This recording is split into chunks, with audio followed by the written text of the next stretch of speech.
systemic targeting process fault was the reason given for the failure of Balakot airstrike 2019 by none other than the European Space Imaging Managing Director Adrian Zevenbergen. Similarly, the Australian Strategic Policy Institute Nathan Ruser spelled out the same. Michael Sheldon from the Atlantic Council has similar thoughts. Now let's take it back to the strike itself. Spice 2000 or Popeye PGM weapons from a Mirage 2000 strike package composing of 12 Mirages as well as 4 Su-30s for backup support. There was a pocket of air superiority generated within the northern airspace or the disputed territory of Jammu and Kashmir. What happened from that point onwards is a part of history. A few trees broken down, dead crow, as we've mentioned before, is all that is in the aftermath of those precision guided munition drop that took place. There were at least 3 to 4 similar strike packages that were showing intent moving westward from the international border between India and Pakistan, where the maximum intent was shown soft belly of Pakistan, the Rati Rahim Yar Khan corridor.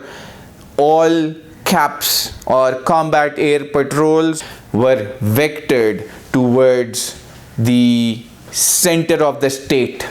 The ingress took place at the heart of the night with 3 to 4 nautical miles within our side of the LOC. There was never time enough for the CAPs to be vectored back to the north and engage with such paucity of time.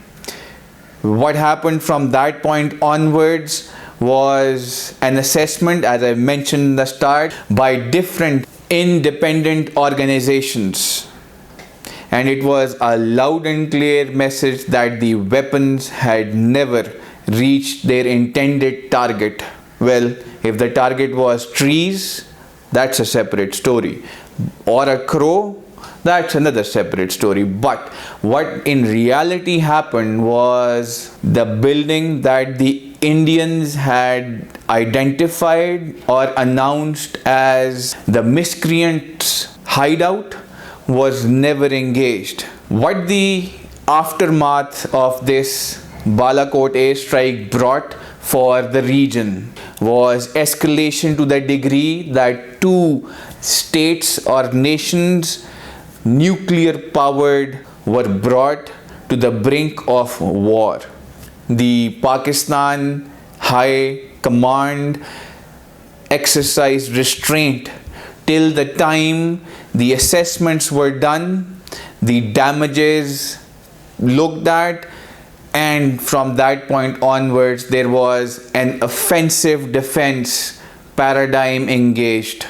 An intent had to be shown to the eastern adversary that we are not a pushover. The concept of synergy yet again came into play. The utility of the fighter fleet, air to air, air to ground, the capability of EW and the ISR, and everything that was talked of at length by the higher command and designated to the operational and the tactical tiers. 27th Feb, the surprise day as it is called, was the epitome of air power employment. Air to ground, air to air, EW, ISR, I've mentioned it many times before, was utilized to its maximum potential, and we were able to generate effect.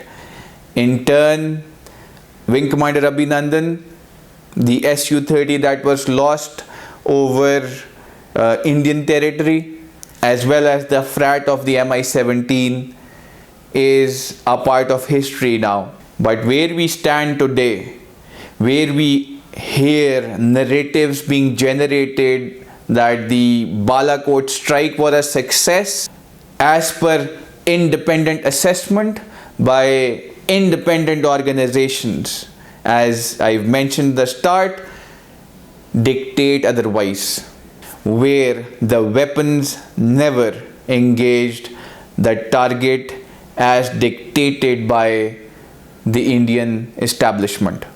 The 27th February was composed of a graduated, calculated response. The weapon delivery of the standoff capability was utilized. We were sure that targets have to be intently missed so that a message is passed on. We, as the Pakistan Air Force, maintain credible deterrence. That is where we hold our ground. That is where we stand as of now. But the message announced by the Chief of the Air Staff being specific, the next time it happens, it will not be a calibrated reply. The state of Pakistan, as mentioned by the Prime Minister at different forums, is looking for peace in the region so that we are able to prosper as a country, state, and a region as well. So our intent for peace, let it not be a sign of weakness. We have shown our intent. We are ready. We are waiting as the time requires.